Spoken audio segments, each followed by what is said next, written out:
Alright, man, guys. Jeff here, back again with your videos today. There's a lot of things for us to actually cover. Not only are we going to be covering about the things that actually happened yesterday with how Twitter is going up in their share value because of how Elon Musk actually joined the board. Well, he haven't really joined the board. It was basically a passive stake, but there's multiple news around it. Okay, there's also various article about the whole crypto regulation coming into play, with Singapore actually trying to clamp down on a little bit of a crypto regulation going on as well. And of course, with the SEC chairman, Gary Gensler, also doing some form of a crypto regulation on their end. And of course, let's not forget that Ethereum is also having an upgrade very, very soon. If you want to know more about the Ethereum upgrade, you can head over to Andre's Jake channel, where he basically gave you the whole rundown of the whole Ethereum network, where they're actually changing from a proof of work, moving over to a proof of stake. And of course, if people are wondering, Ethereum is already doing a proof of stake concept, which is true. Okay, however, you do need to have at least 32 Ethereum before you can actually join as a validator on the Ethereum staking network. So I wouldn't really call that completely proof of stake as it is. Of course, there are multiple other blockchain who are actually proof of stake, such as your Polkadot, your Terra Luna, and even your, I think it was Karma and such. So those are more proof of stake worthy as compared to Ethereum. Even though you're able to actually do staking on Ethereum, it's a lot more efficient for you to actually mine for the Ethereum at the moment, which is why we actually consider Ethereum as a proof of work. By the way, if you want more information on that, head over to his channel to check it out. It's called Andre Jake. It's basically the upgrade to Ethereum explained, something along that line. All right, anyway, let's cover some news today. All right, so let's head over to Bloomberg because we want to get a little bit more about the whole Twitter situation. Because yesterday we actually talked about how Elon Musk is going to be taking up 9.2% passive stake in Twitter. Okay, so here you can see that Elon Musk and Twitter CEO, which is Parag Agrawal, I think, both of them, they actually have a little bit of a conversation on Twitter. Well, not really a conversation, more like an interaction. So for those who do not know, that Elon Musk actually did this entire, oh, not this one.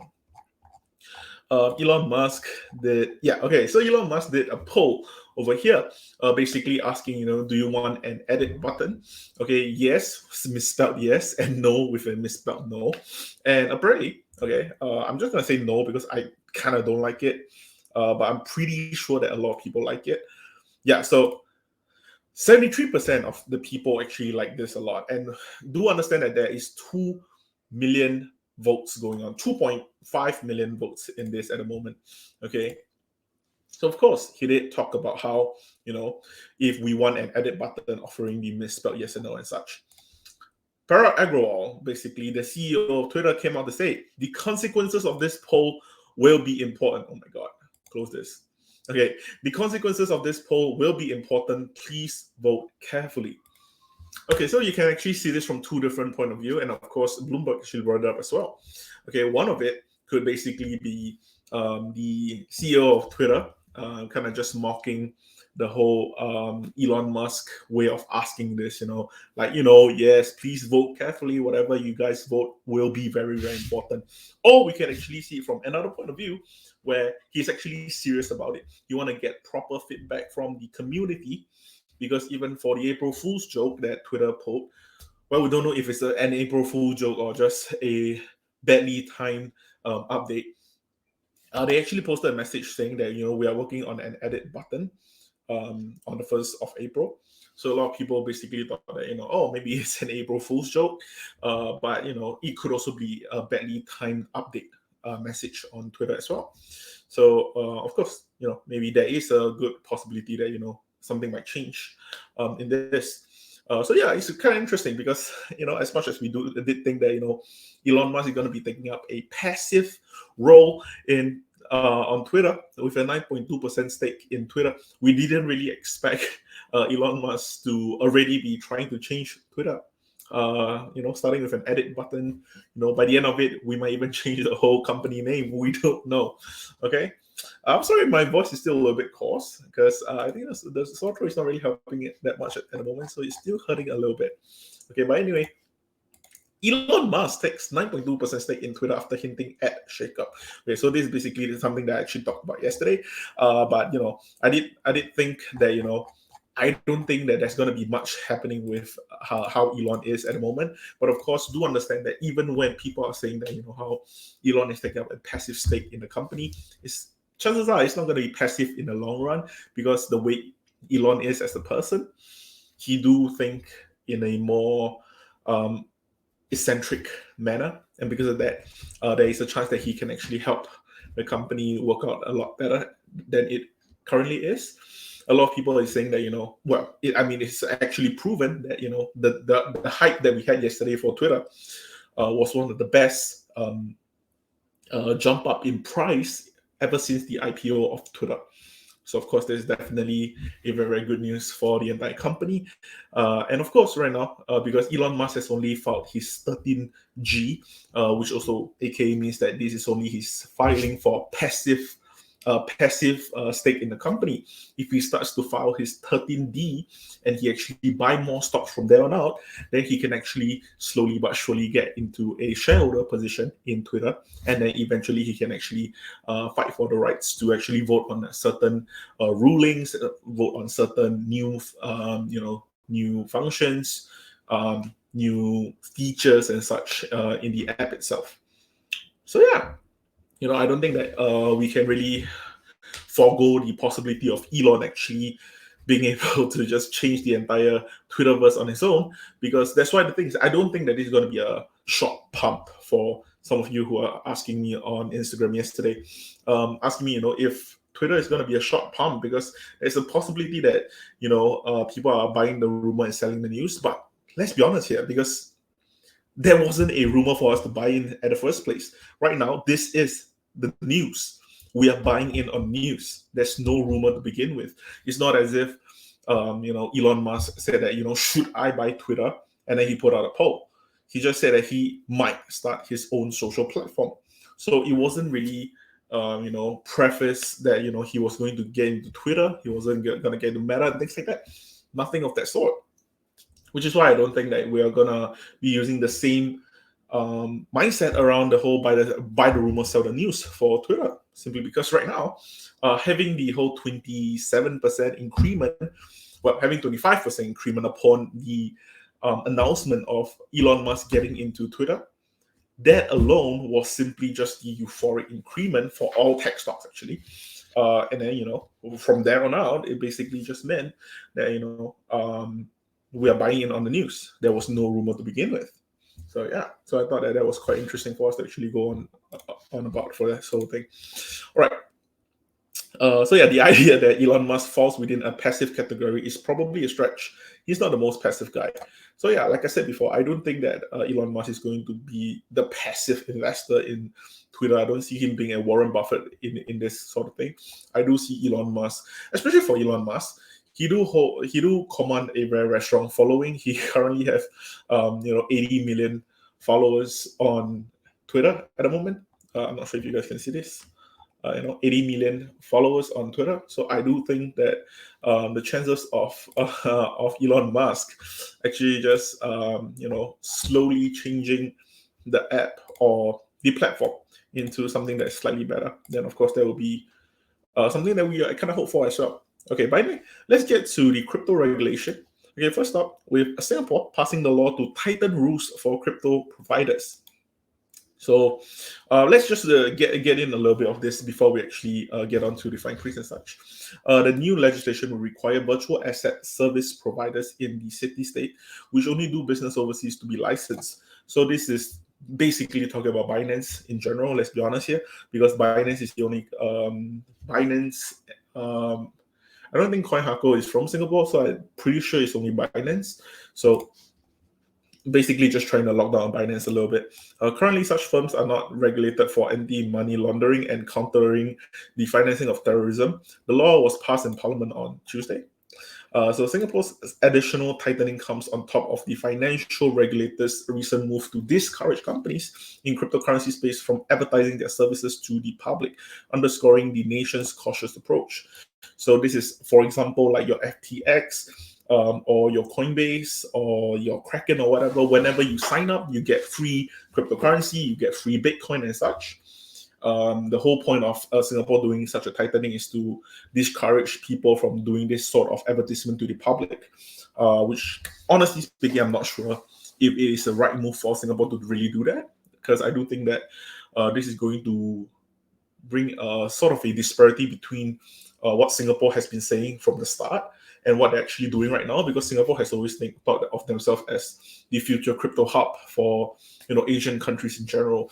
People can trade crypto more often and also more efficiently in Singapore. That's kind of the dream of what Singapore is trying to do, because that's how they want to be the 4D leaders for the modern day thing. Because let's be honest, Singapore actually, we started out as a trading port, a place where people frequent for them to do a lot of their transactions and such. Okay, and if you're gonna stay true to your roots, it's kind of like a modernization. So going over to the crypto, being the crypto hub of Asia, would make a lot of sense. Right now, I think Hong Kong is definitely going to be the one that's going to be taking the spot at the moment.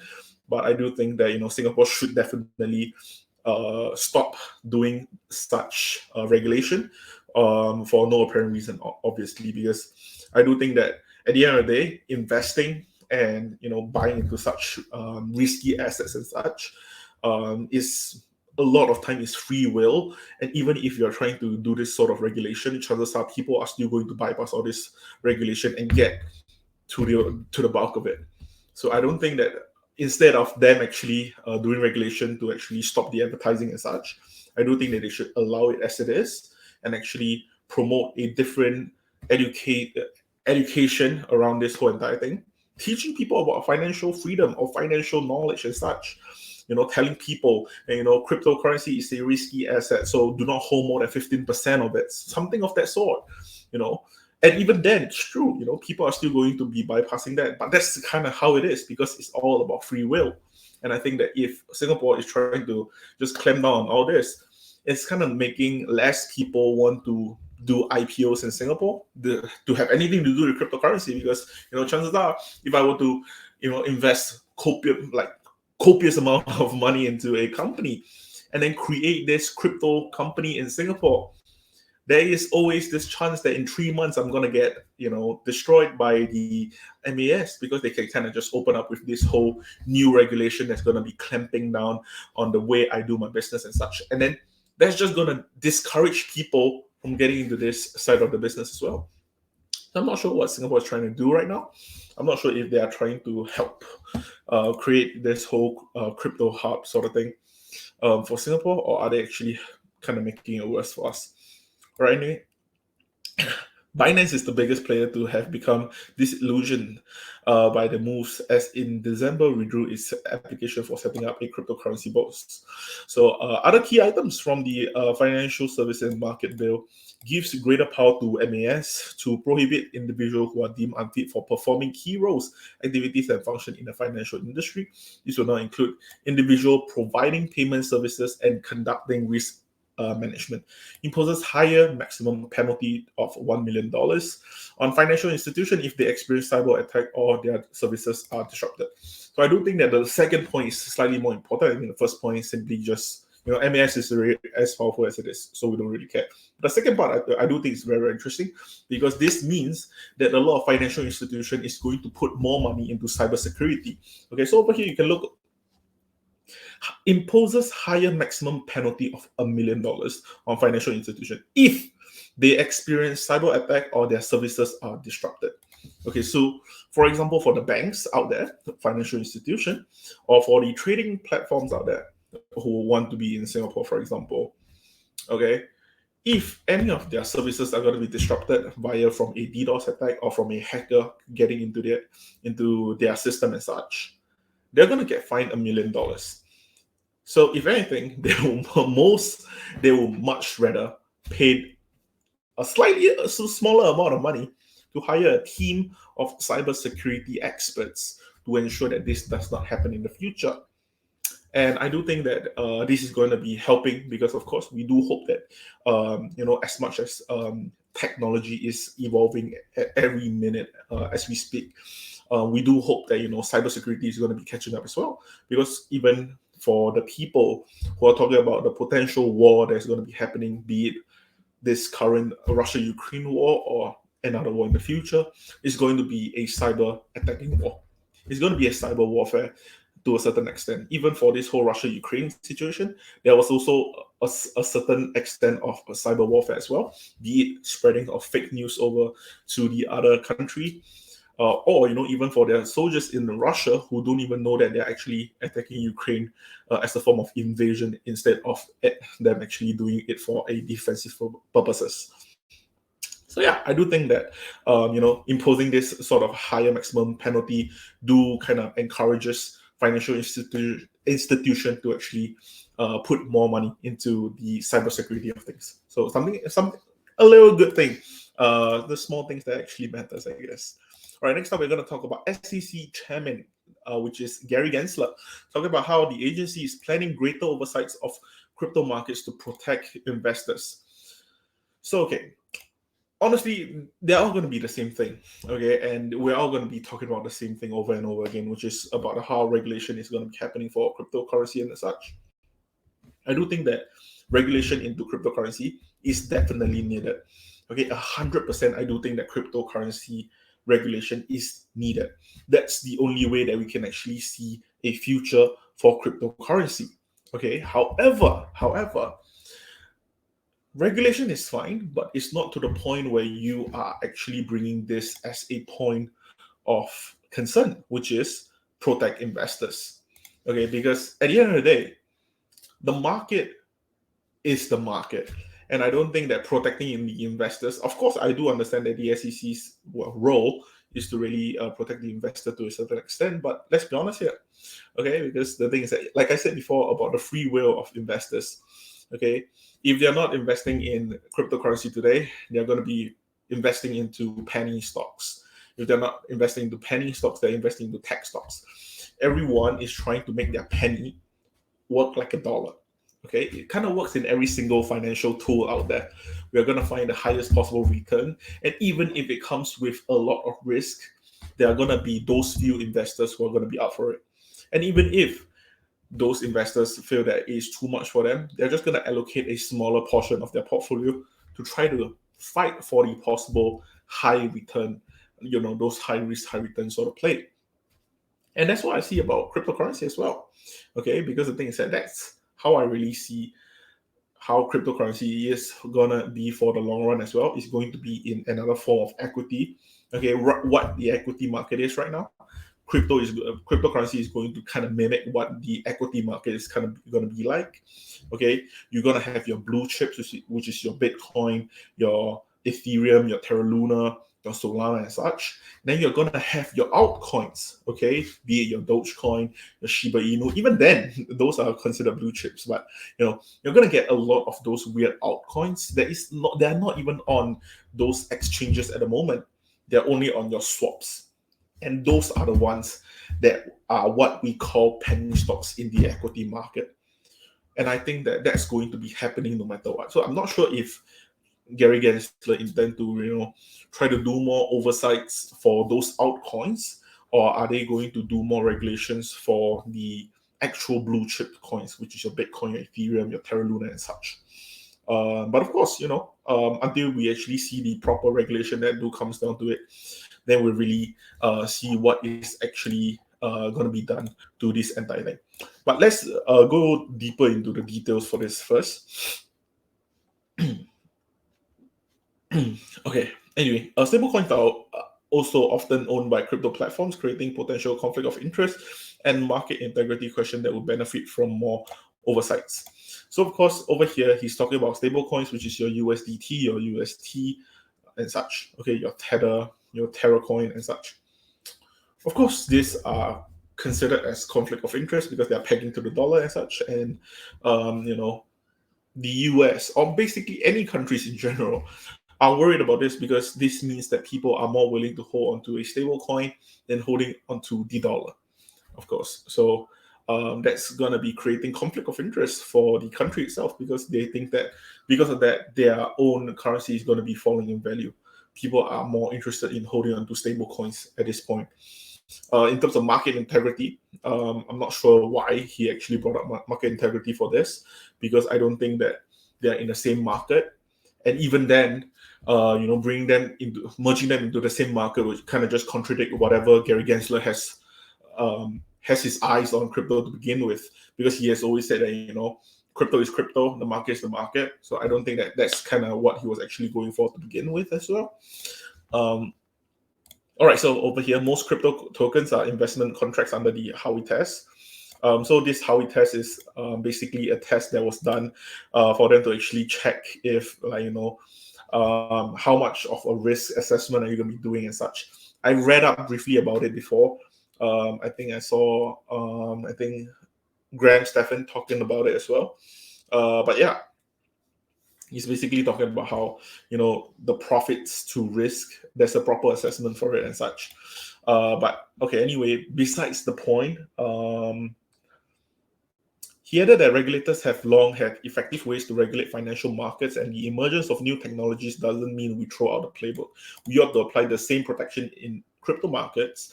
Let's not risk undermining 90 years of securities law and create some regulatory arbitrage or loopholes. So like I said before, I do understand what he's saying, and I totally agree as well. Okay, but of course, we do need to wait until we actually get the actual proper fine prints for the regulation before we can actually feel secure for what's about to come. But okay, anyway, we have one last news, which is something to do with China. Well, of course, and we are going to be talking about the IPOs in China.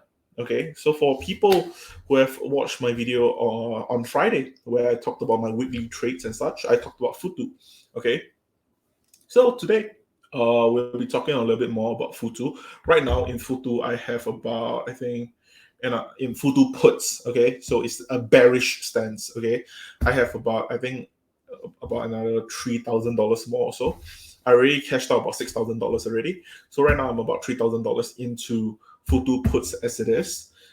Yesterday, because I wasn't really feeling very well, I kind of fell asleep at about 11 or 12.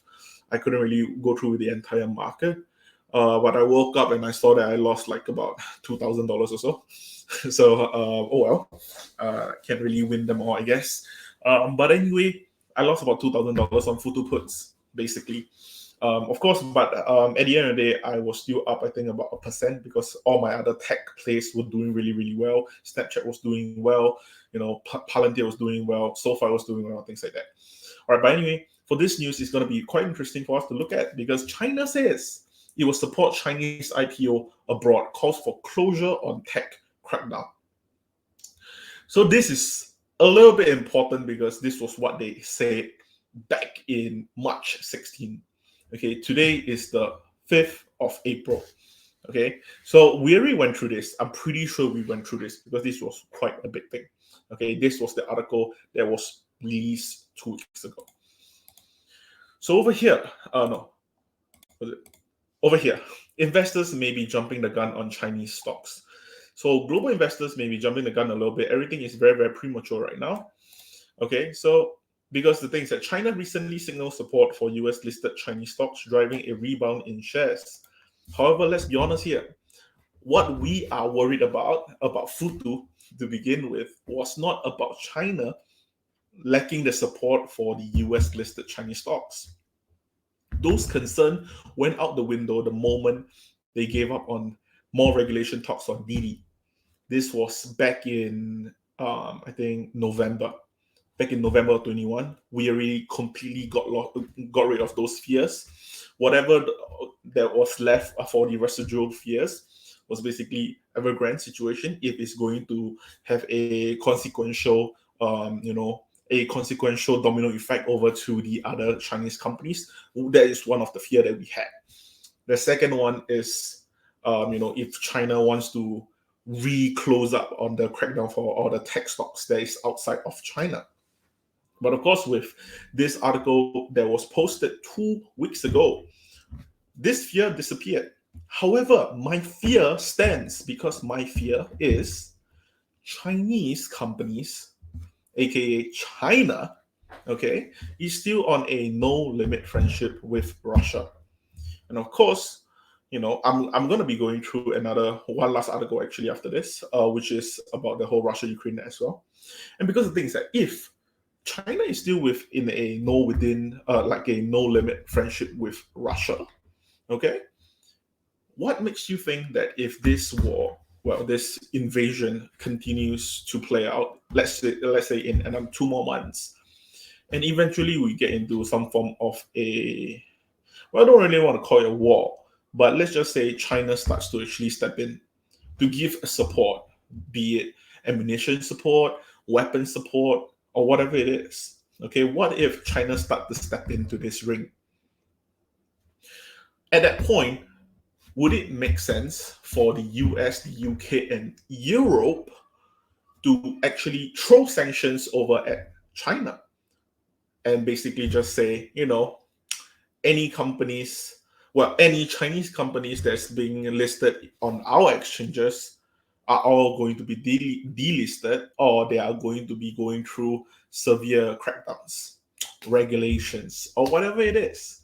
Do you think that that's not a possibility?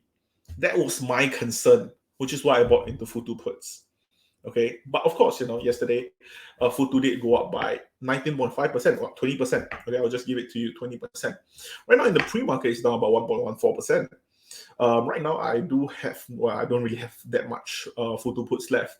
Like I said before, I have about $2,000+ left. $3,000 left in Futu puts at the moment. And of course, those are going to be expiring 2 weeks from now. And similarly, I'm not that worried at all because, like I said before, I think that 2 weeks is still a lot of time. And for me, I'm perfectly fine with the decay on Delta. Because for the Delta to just decay that way, I'm fine with it because, first of all, I have already made about $6,000 from this trade. Right now, whatever I have in the put is kind of like house money. Okay, so that's first. Secondly, is because I don't think that this is going to be ending that simply. Okay, even though we see Futu going up, 20% yesterday. What I do like to take into consideration is how I actually take BABA. Okay, I take BABA as the collateral sort of thing, and BABA didn't really go up that much yesterday. Let's see, BABA went up 6% yesterday, and they had a hard time going up to this 46%. Right now, they are down about 1% in the pre-market and such. So I'm not really that concerned about that part. However, I do think that Futu do have some obstacle up in the possible future. Of course, there was a news about how Futu is going to be offering investors a 16-hour trading window. But they have already been offering investors a 16-hour window, unlike your Robinhood and your Webull and such. So I do think that Futu have a possible chance of going down. So in my eyes, I feel that the possibility for them to actually go down in these 2 weeks trumps me actually getting a break even on my side.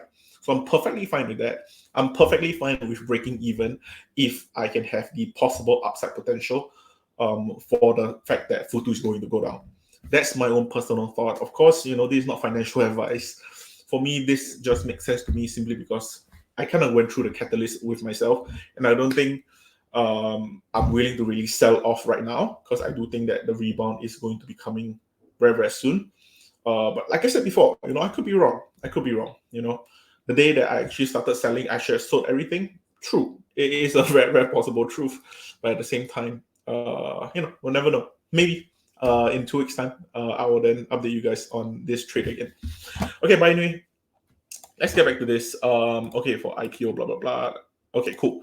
Okay, let's talk about this, which is US Switchblade drones for Ukraine will include tank killers.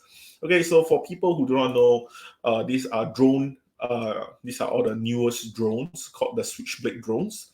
They are armed with tank-busting warhead in addition to the previously announced the less powerful version. But right now, the Pentagon basically released 100 of these drones over to Ukraine to help them fight, technically kind of fend off the whole Russian invasion and such. So we clearly have I would like to say, an evolution of the whole entire war. okay, from a near invasion to, at the moment, them kind of going through a stalemate. Okay, this kind of playing out into an occupation in the long run. Of course, that was kind of what I actually kind of predicted at the start of the war as well. I do think that this is going to be kind of standoffish, and they're going to reach a point where it's going to be an occupation instead. And I do think that this is going to be creating more conflicts in the long run. Okay, even earlier, we saw that the European Union, okay, on CNBC, this just literally just came in like 4 minutes ago. Okay, European Union to propose ban on Russian coal imports. Okay, this is going to be big as well. Okay, people are definitely looking into the ethical side of things as compared to what I always talk about, which is the unethical but cheap. But yeah, let's talk about the Switchblade drones. I do think that this is a very, very gray line. Okay, because the reason that the US is sending over weapons and ammunition and everything else, supplies and such, over to Ukraine instead of sending their troops down is because the moment an American is involved in this entire war, is going to be the whole of US is going to be included into this war. And because of that, they kind of don't want that. But if you're sending in drones, which basically drones are supposed to be taking over humans as well, technically they are trained by US AI and such. I would like to assume that drones are kind of like humans. But of course, that's not the case. Okay. And because of that, this is not going to be considered as any sort of war inclusive of US. So I do think that it's kind of smart, but at the same time, like I said, a very, very gray area for us to really step into as well.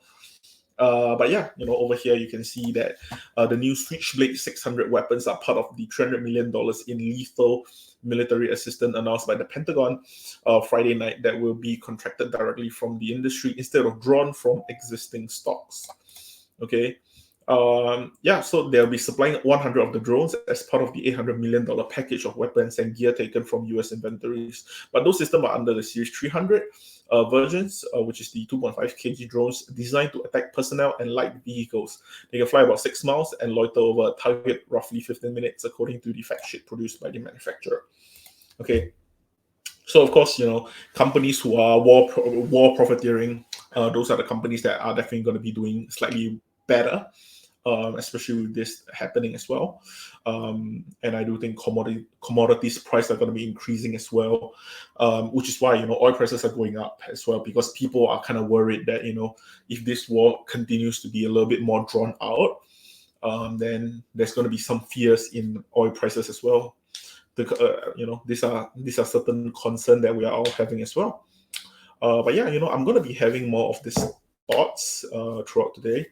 And not to worry, I'll still have my weekly videos, even though my throat is killing me.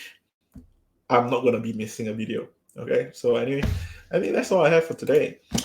Sorry if my voice again is very, very soft, because I'm trying not to use my vocal notes at the moment, or at least I'm trying to use as little of my vocal notes as possible. But anyway, thank you guys so much for watching, and I will see you guys tomorrow.